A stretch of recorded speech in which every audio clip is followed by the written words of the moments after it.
We came to play. Conqueror's blade. Season echo.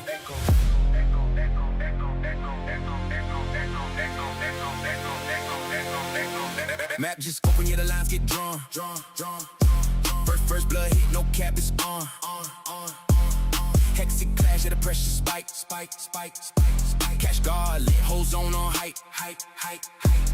Comb and grind, yeah, we full send push. Hard grind and shake and watch the front line rush. Know the burning, yeah, it's on sight. Elbow getting hit, straight wipe that fight. I still lock it, ain't hold that line. Ball work stack, but the crack show time. Guna fell caught in an early gift. Every move now, yeah, we locked in.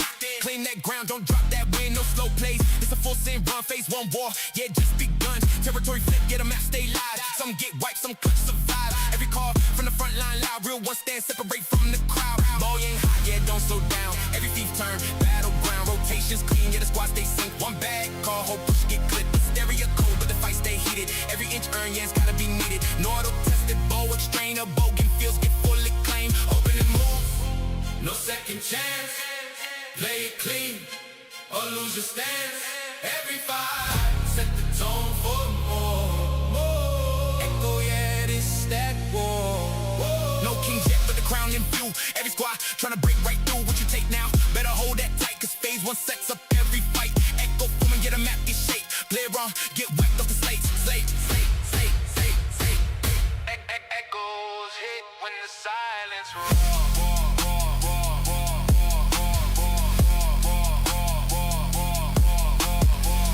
This is your war report.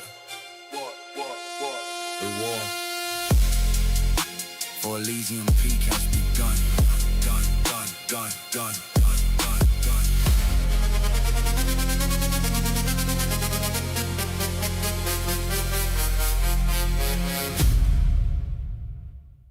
Welcome everybody, thank you so much for joining me for another edition of the War Report here on Elysium Peak. I'm your host, Foghladha, the Gashke tribe, and this was battle number 2, April 4th, 2026. If you're just starting out on this game, or maybe returning to it, be sure to use the code by hitting escape and then click on gift code S26CB030.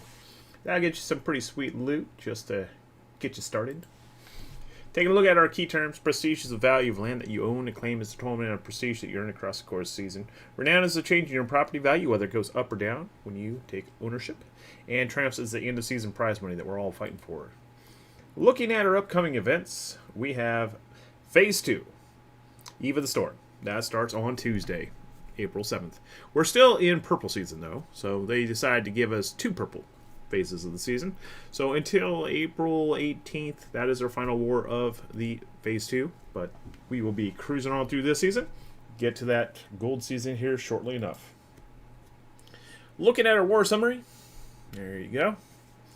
You have 53 warring factions, 16 alliances, 56 fiefs, 41 of those changed hands tonight, 14,700 total prestige. Over in Australia, there's 9,250 prestige with 27 fiefs available. Not Like Us has 36%, Animal Kingdom with 11%, Tides of War with 11%, Cohorts with 9%, and Creed with 3%. Over in Mao Yang, there's 5,450 prestige with 29 fiefs available. New World Order with 22%, Eclipse of Empires with 14%, Hibernia with 14%, Grrr with 8%, and Fury with 6%. Next up, we are going to jump into some interviews. First up, we have Heravexen and Moxie Moon. Welcome, guys. Thank you for joining. Thank Hello. you for having us. All right, to kick stuff off, let's go ahead and do introductions. Moxie, why don't you start? I'm Moxie Moon, and I'm Liege of Warforged. All right, and then we got Heravexen. Go ahead. Yeah, I'm Heravexen. I'm the caller and war planner for Warforge. All right, so are you aware of the game that we play on this here stream? Yup. I see it on the screen right now. Yep. So we're gonna let you guys choose some, and we're gonna let the audience choose some. Before we get started, why don't you tell us a little bit about your night and what you liked about it, what you think you could improve upon, any suggestions that you have for new players, all the better. I think the big thing tonight that we went on with our players afterwards is that calling names out, not I, me. We're just getting some of the newer players getting adjusted to the idea of like, yeah, you need to be saying yourself in third person because not everyone knows your voice, especially when it's newer players. That's a very good point. For the rest of the night, we had, we had a few fights on Albogan. We were just kind of looking to onboard a lot of new players this season. So, I mean, we're happy for any fights, but it was a good experience for them to kind of just get that entry battle into the season and teach them a little bit more about the Western City maps. Historically, it's been a couple seasons since we've really fought heavily on any Western cities. We've been on the Valley Fortress map, Hidden City, and Gates. We've just been on everything but Western City. Yeah, we've done everything but Western cities for a long time. So it's been interesting to acclimate all the new people to that. About time that you make a return trip, huh? Yeah, we always fought on Valley Fortress maps when it was a Western City. So it's been interesting. All right. Well, let's go ahead and pick a question. Which topic would you like to choose first? Everyone usually has interesting ideas, so I'm fine with either the audience picking or Harry can pick. Let's just do lore. All right. If Conqueror's Blade added a mythic season, what faction or theme would you want? Ooh, mythic. I don't have any myths off the top of my head that they haven't kind of done. Some way, shape, or form. I'm kind of happy that they're doing the Romance of the Three Kingdoms, because that's it's an epic poem. It's not historically accurate, so it's something that's been long coming. I would really like to stick to stuff that's more low fantasy. Like it was already a bit much having zealots with flaming mauls that they're swinging in circles. Yeah, that was always my biggest gripe about them is it felt like it was Warhammer, not Conqueror's Blade. I didn't like it. And I would be happy with like some low fantasy stuff, or maybe not even low fantasy, but like more, you said it, mythological stuff. Like even if it was like some sort of rendition of Caesar and Gaul or Romance of the Three Kingdoms, something that's rooted in history, but kind of like the Avalon season with King Arthur, where it's just really they just kind of took it their own direction. I'd like to keep it kind of tied to at least loosely to historical units, though. That makes sense. All right, the audience has requested rivalry. Excellent. I feel like most of our rivals we already got rid of. All right, what's a loss that you still think about?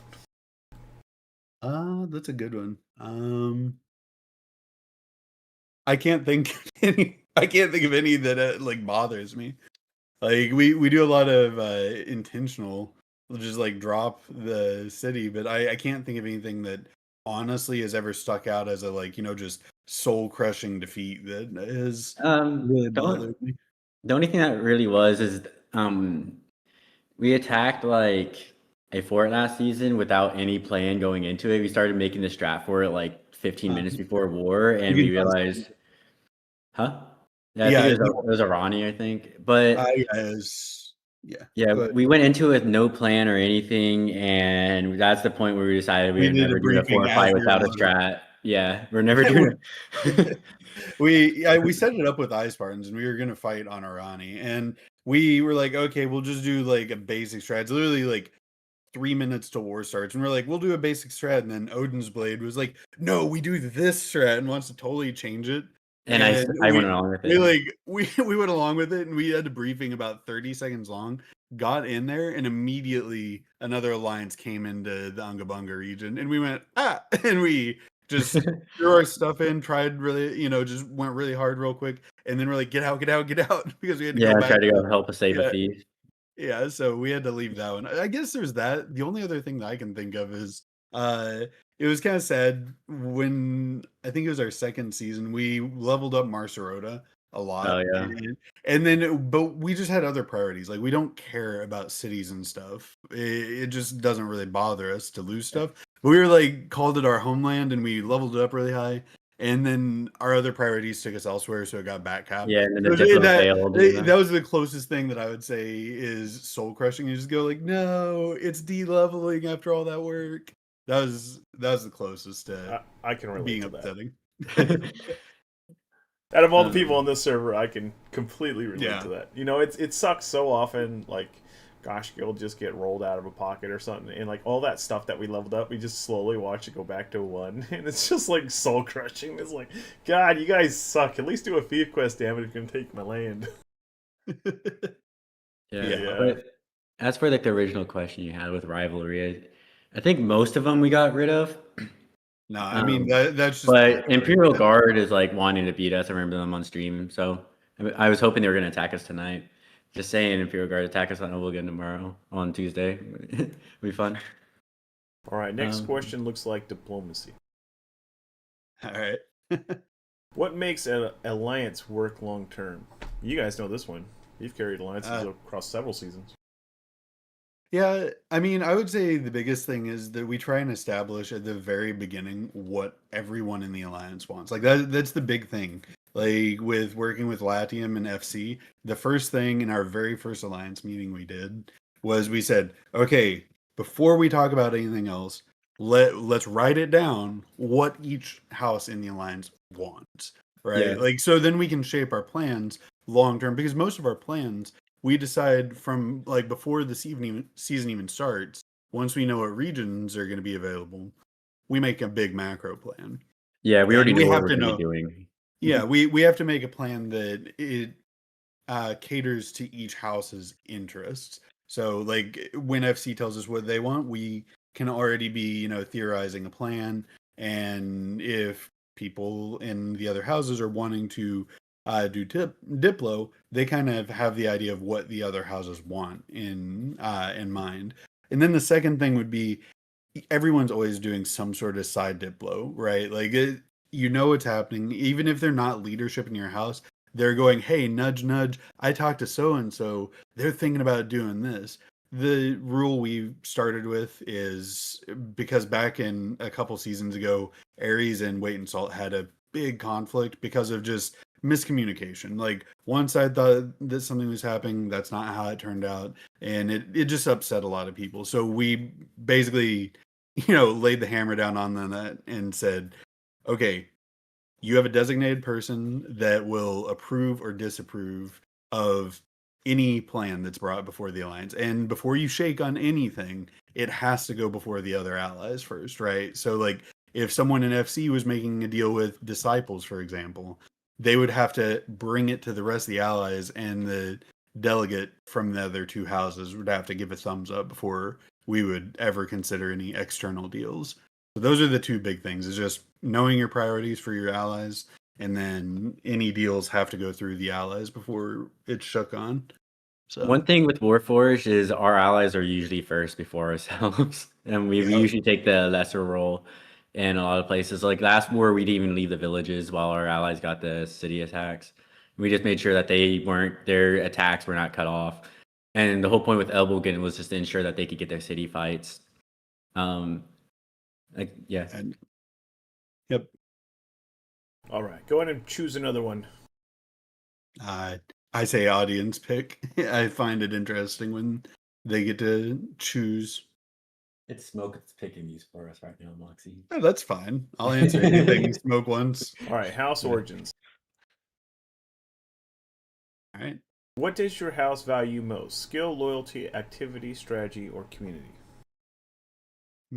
I'd say loyalty, probably. Because our big thing is we try our best to never recruit anyone outside of like maybe a 1 to 3 man group. Like that's our big thing. Like, we were all from houses that eventually became stacks that migrated from one house to the next, fighting for capital seasons. Um, so we had that experience, like what most of what you see nowadays. There's usually two big houses with migratory stacks that shuffle around a bit, and the people that initially made Warforged, it was called Inferno at the time, but we were just like, we're tired of it. There are fewer and fewer people playing TW every season that are actually capable of like holding a city or attacking a city. So we decided to make our house. And the thing that we very quickly established was we're not taking in any stacks. Like you have 10 to 15 guys, cool. We don't want you. It's not because we think they're bad players at all. Honestly, most of the stacks have these skilled players in them, but we take individuals or like, small groups of friends that are not already have prior commitments, so that when they're fighting for the house, not for their, small group of friends, or they don't try to come to the table with an ultimatum saying, hey, if we don't go for El Bogan tonight, we're out, because we'll just tell them goodbye. So that just doesn't help anyone if we let someone in just to let them go again. So, Yep. Yeah. All right. So the next question is leadership. All right. What's the hardest part of being a house leader that nobody sees? Moxie deals with the harder stuff that people don't see. The people get to see the stuff I do. I would say the hardest part is just the consistency, the recruiting, attendance, getting, everyone in Discord have the right role. Like, I know it sounds like such a simple thing to do all the admin stuff, but like, if you're not recruiting this game, you're dying. That's all there is to it. It's like, if you just go all season going, oh, it's cool, we have 100 out of 100, I guarantee you the next season you'll have far fewer players if you're not like a migratory house, right? It's just impressive the number of people you get every season that are like, especially in our case where it's a bunch of new players or returning players that join us, and you'll get a few that are diehards, and then poof, they're just gone the next season. They just haven't signed in a month, and you're like, all right, well, keeping track of like both activity when they've signed on, whether they're in Discord, and whether they're actually showing up for war, just filtering them out so you can get other new people in, because that's the toughest thing for us, at least, because again, we don't have those migratory stacks that, when you take on a stack like when Meathead was leading his little LGN stack before they formed their own house, they were moving around as a group, and they're going to show up to every war, right? Because that's why they're a migratory stack. They're going to show up every war.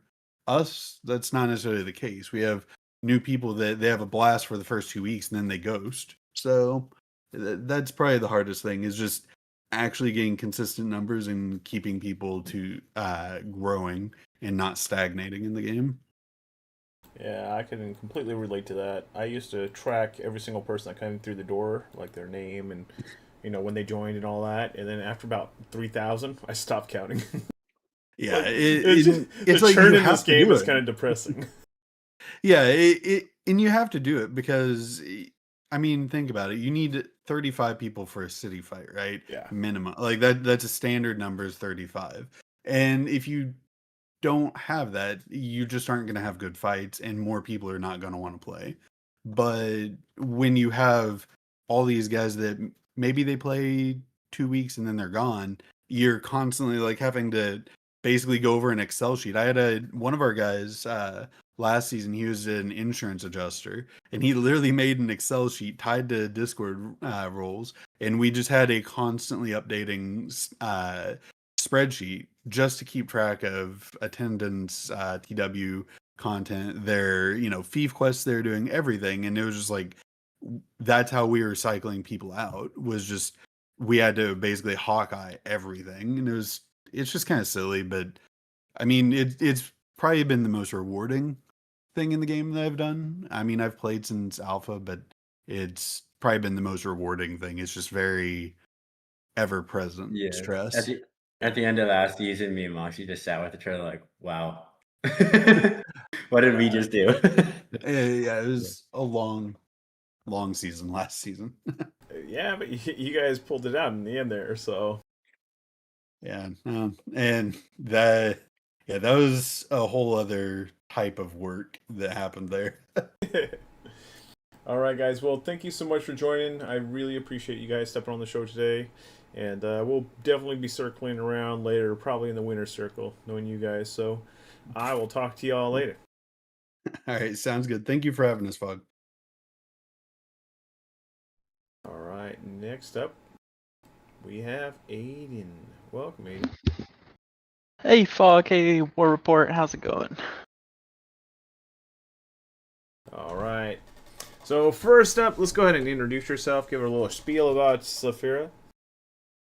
Yeah, I'm Aiden's the Liege of Saphira.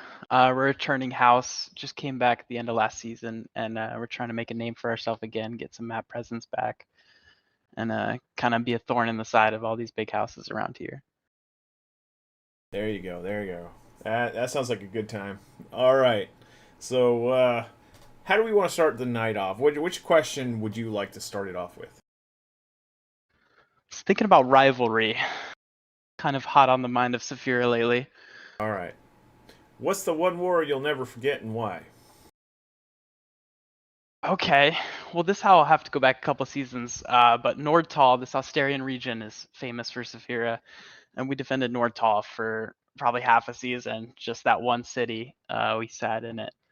So it can't be a specific war, but just defending Nordtal, that map means a lot to us, and so we'll be back there. Just wait. Nice. All right. So we have special request by Salt Lord Smoke. He wants to hear about the house origins. Yeah, the House Origins started playing Conqueror's Blade on the EU servers before they could transfer servers. There was actually a house back there called Saphira, and I always wanted to be liege. Kept trying to be liege, and ended up being officer. Eventually broke off, created my own house, merged over here to the NA servers when that was available, and boom, Saphira became a thing. Nice. All right. What's next, guys? Go on and pick one, Aiden. How about leadership? All right. What do you? This is a good one for you. What do you look for when recruiting new players to your house? It's a great one. I look for absolutely nothing, unfortunately. I just kind of send out invites to everyone. It's definitely not the way a lot of people do it, but it's how it works for me. If we can get them into the house, then they're talking in our house voice channels at least, and we can maybe get them into the Discord, play sieges with them, interact with them. So that's like the first step on our engagement list, is just to send everybody an invite and get whoever we can that's breathing in here, and then we can train them up. So, what about a season? And this last season? I'm pretty sure it was last season. You were riding with us for a little bit there. We brought Aiden in to help me recruit in Dub, and this man literally had our entire Dub house filled completely. He was asking me to kick people after day 2. I don't know how he did it, but good God, man, he got so many players so fast. So, it was a really good question for you, man. Now we all know your secret.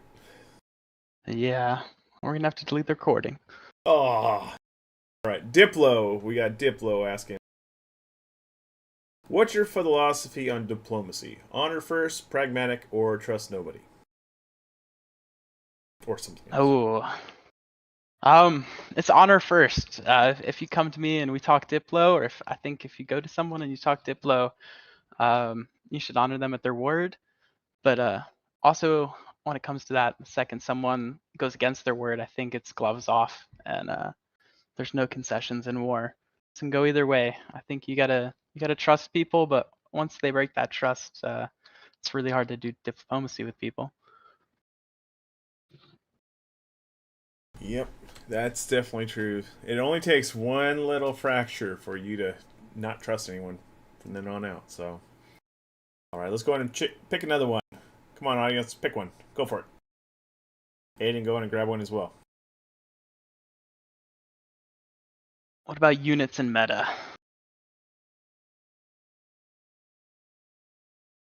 What unit do you think is overrated?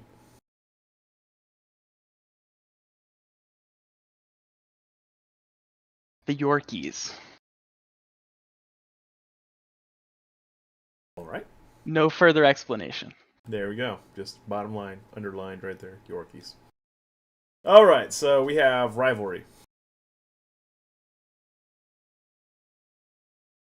We've already had this one once tonight. Let's go for another one. All right, what's the biggest comeback your house has ever pulled off? Yeah, not this TW, but the last TW. Kitchen came for us up in our Westwag pocket. It's a small house that's kind of been following us around, and we love the wars with them. They're always really great. And they had main stat. We attacked them, and we lost. We gave it our best, and we had lost. We had to retreat out of there with our tail tucked between our legs.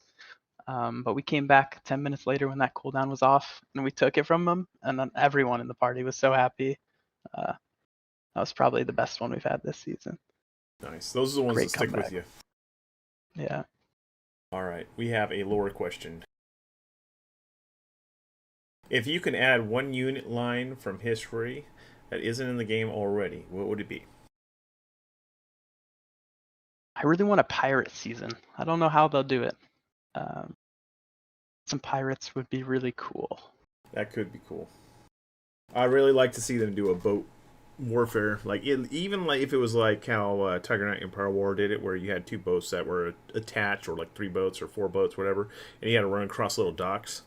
That would be pretty cool. You know, just have something over the water would be cool. Swimming across the river in that one map. But yeah, rapier pistol would be amazing. I would love that.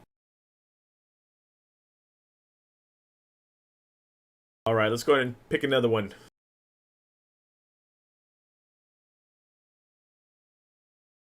About skill. All right, skill. Wow. Berserk said skill, same time you did. Nice. What's one mistake you see newer players make constantly in Siege? Absolutely. This is going to be a really heated one. But I'm going to say go for ranged units. The ranged units seem really enticing to a lot of new players. But I think it's almost always a trap. It takes a lot of skill, and it takes your entire hero to babysit your ranged unit. So I think going for shields or pikes off the bat, something that takes less micromanagement, would be a really good way not to make mistakes as a new player.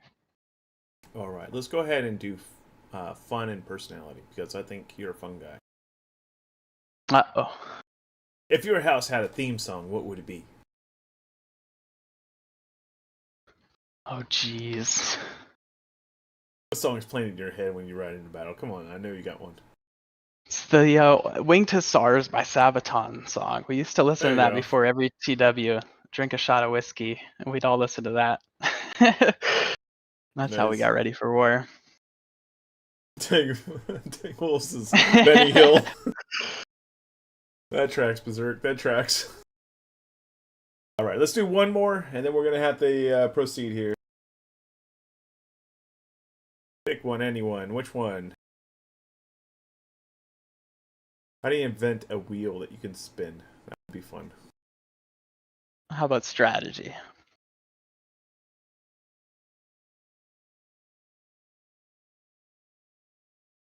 What do you think wins wins wars more often? Unit pick, teamwork, or leadership calls? I'll throw a fourth one out there, an artillery. Well, that definitely does help. But strategy, leadership calls, you need all of it, guys. Yep, it's kind of a marriage between all of that stuff. All right, Aiden. Well, it's been fun. Thank you so much for stepping on the show, and thank you so much for supporting us at the end of the last season with those giveaways. That was pretty nice of you. So, big shout out to Saphira. Good work out there. I like where you're heading north from where you're at now, and there's a bunch of money bags waiting for you. Thank you so much, guys. Have a great night. I'll talk to you later. Have a good one.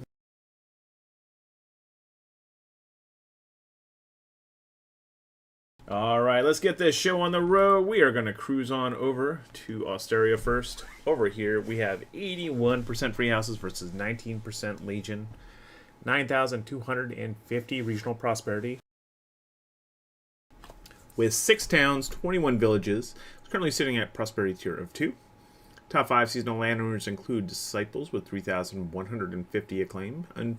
Infamous with 1,650. Warriors with 1,550.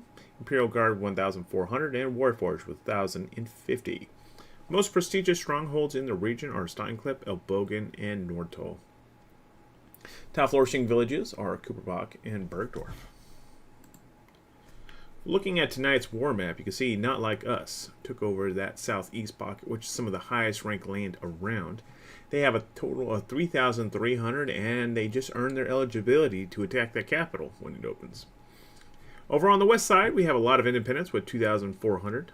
Tides of War has Elbogen with 1,050. Animal Kingdom, you can see them over on the west. They took over 1,050 worth of land. Cohorts still own that northeast pocket. Creed took over Kranz and Hochweg. And the High Council's down there at Sudwald. I need to separate those two colors. Sorry, guys. Then Buffalo Wild Wings, not any relation to the restaurant chain, but they are part of a kitchen. So, yeah, soup kitchen, you know. Down there in the bottom, Wise and Heaple. Alright, so, Kingdom changes. Disciples gain 3, Asterian Legion with 3, Undying Wolves with 3, Imperial Guard with 2, Saphira with 2, Warriors with 2, Death Guard with 1, I don't even know how to pronounce that with 1, Homegrown with 1, Kitchen with 1. If anyone knows how to pronounce that, Filvaminata, yeah, come tell me how to pronounce it and I'll try to say it right. Mortality with 1, Adonis Spartans with 1, Infamous with 1, and Warforged with 1. Alright, so looking at the aristocracy of Austeria, we have the Legion sitting upon the throne for a few more weeks. Regional Barons with Disciples, Warriors, Imperial Guard, and Warforged. Looking at the regional stewards, you have Infamous, Undying Wolves, Saphira, Undaunted Spartans, Death Guard, Homegrown, that word again, Mortality, and Kitchen. Pretend the V is a U.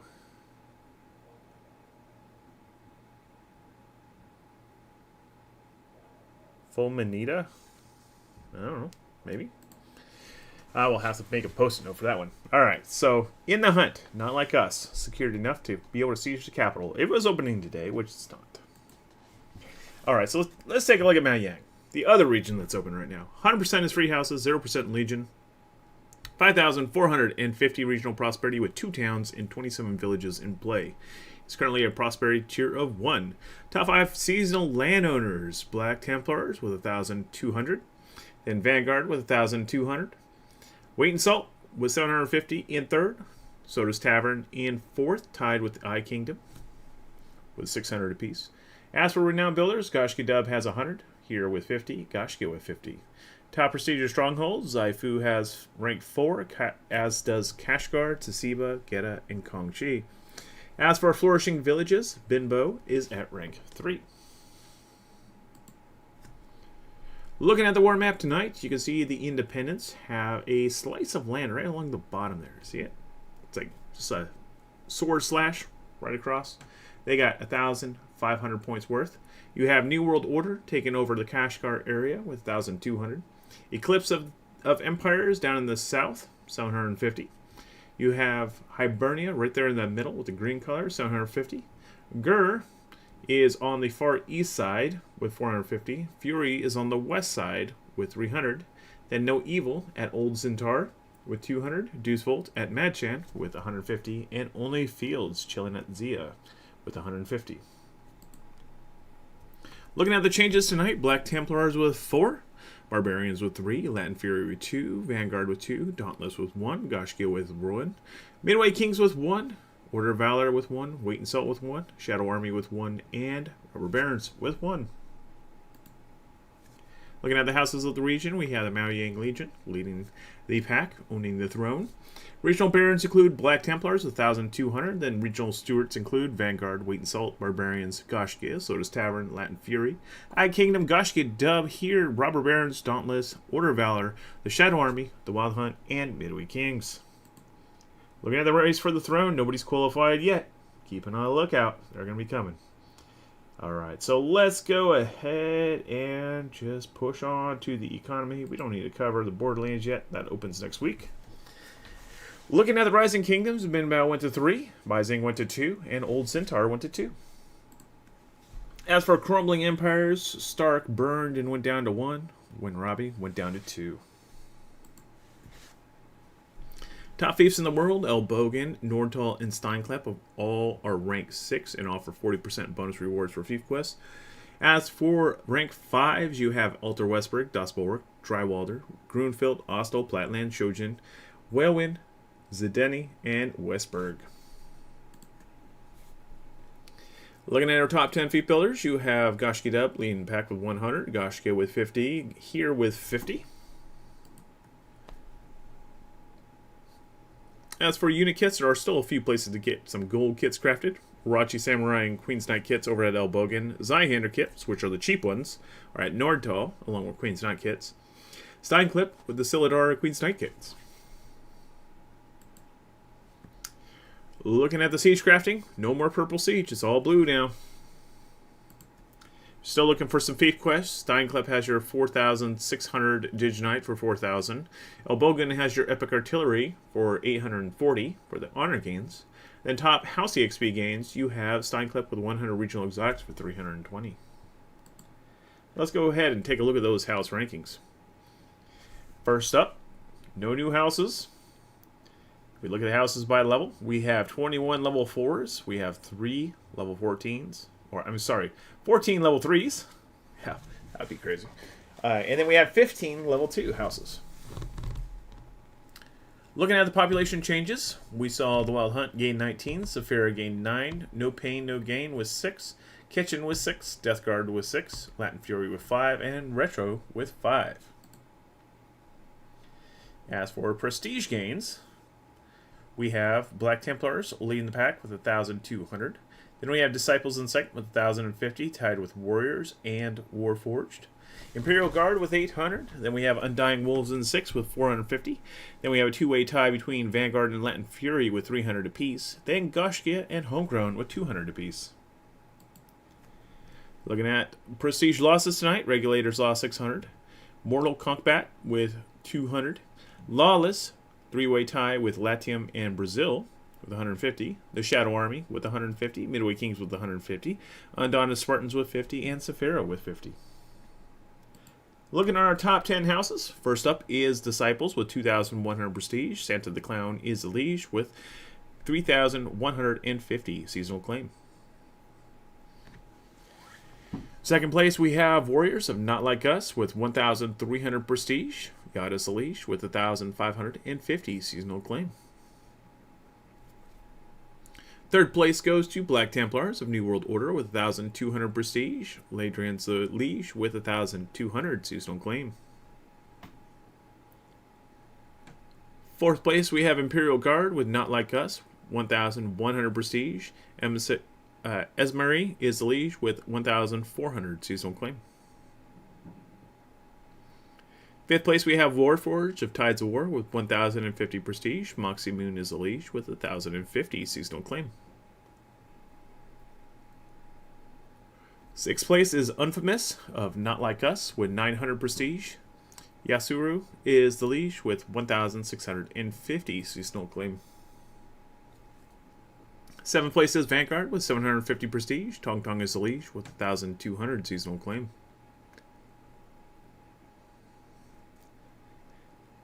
Next up we have the 8th place with Undying Wolves with Animal Kingdom, 650 prestige. Berserk is the liege with 850 seasonal claim. 9th place we have Weight and Salt of Eclipse of Empires with 450 prestige. Salt Lord Smoke is the liege, and they have 750 seasonal claim. 10th place we have Barbarians of Gur with 450 prestige. Ferto is the leash with 450 seasonal claim. Brings us round to our top 30. Go ahead and take a screenshot, see where we stack up. Put a marker on the video if you want. There you go. Alright, moving along. We're looking at those free agents next. Here in the Alliance rankings, we have several houses that are available. Disciples, 2,100. They'll probably be at the end game. You have Vanguard, 750. They like to be at the end game. Kingdom with 300. They sometimes poke at the end game. I wouldn't be surprised if I don't see those three align or something. Then you got Latin Fury with 300. Foghladha with 150. The Shadow Army with 150. And Mortality with 150. Alright, let's look at those alliance changes. I think we saw a few. Berserkers joined Only Fields. Dauntless joined Fury. Death Guard joined Animal Kingdom. Forsaken Mullum joined Deliverance. Robber Barons joined Fury. Soda's Tavern with Eclipse of Empires. Undaunted Spartans with Animal Kingdom. Then Vanguard departed Brotherhood and folded it up. Vigilantes joined Buffalo Wild Wings. Looking at our top Alliance Prestige gains, you have Not Like Us with 2,000. Tides of War with 900. New World Order with 450, Animal Kingdom with 450, Hibernia with 300, the High Council with 200, Eclipse of Empires with 150, Buffalo Wild Wings with 150, and No Evil with 50. Looking at Prestige losses tonight, we saw Deuce Vault lose 150 and Creed lose 50. As for our top 10 alliances, we have Not Like Us leading the pack, 3,300 Prestige with 4,600 seasonal claim, featuring Infamous, Warriors, and Imperial Guard. Second place is New World Order with 1,200 Prestige, 1,950 seasonal claim with Regulators, Black Templars, and Lawless. Third place is Tides of War with 1,050 Prestige, 1,200 seasonal claim with Warforged, Latium, and Forbidden City. I don't know why Ares is still in there. I'll have to fix that. Fourth place, Animal Kingdom, 1,050 Prestige, 1,650 seasonal claim with Undying Wolves, Undaunted Spartans, and Death Guard. Fifth place is Hibernia with 750 Prestige, 1,200 seasonal claim with Goshki Dub, and Order of Valor.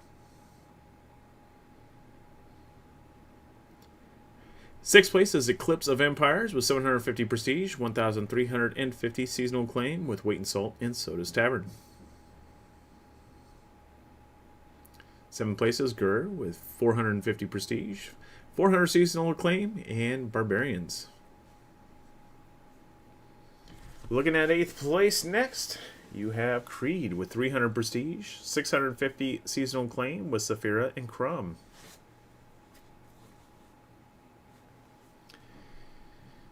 Ninth place, we have Fury with 300 Prestige, 450 seasonal claim with Robber Barons and Dauntless.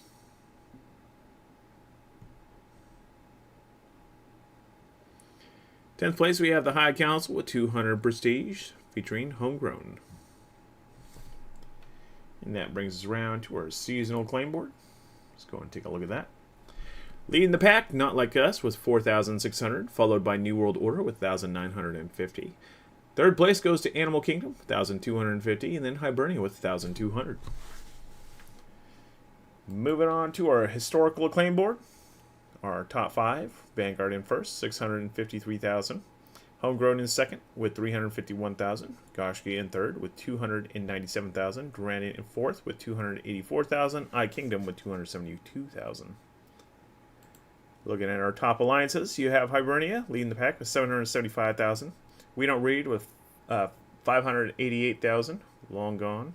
The High Council climbing again with 488,000. Deuce Volt with 370,000 in fourth. And then Animal Kingdom is moving up this board. They will need to gain about 31,000 to be able to pass Artades this season. Looking at those historical renowns, you have Goshki leading the pack with 12,775, followed by Kingdom, 7,635. Vanguard in third with 6,045. Goshki Dub with 5,000. Durandon with 4,270 in fifth. As for alliances, Hibernia with 25,965. Followed by Maelstrom, 8,410, long gone on that front. Deuce Volt, still climbing with 6,465, and the High Council with 3,880. All right, and that brings us round to the close of our show. I want to thank you so much for tuning in. Be sure to go to gseh.info/war report if you'd like to learn more about the stream. Let us know your feedback. And definitely check out the new player's guide. I have completely overhauled the thing on the off season, so it's completely new. I've done a lot of work on it, and it should all be good. So if you have anything you'd like to chip in and contribute and advise me, please feel free. I don't know everything. I'm happy to make adjustments. In any case, I hope you enjoyed my closing song. It's one of my favorite songs I've made. So here you go.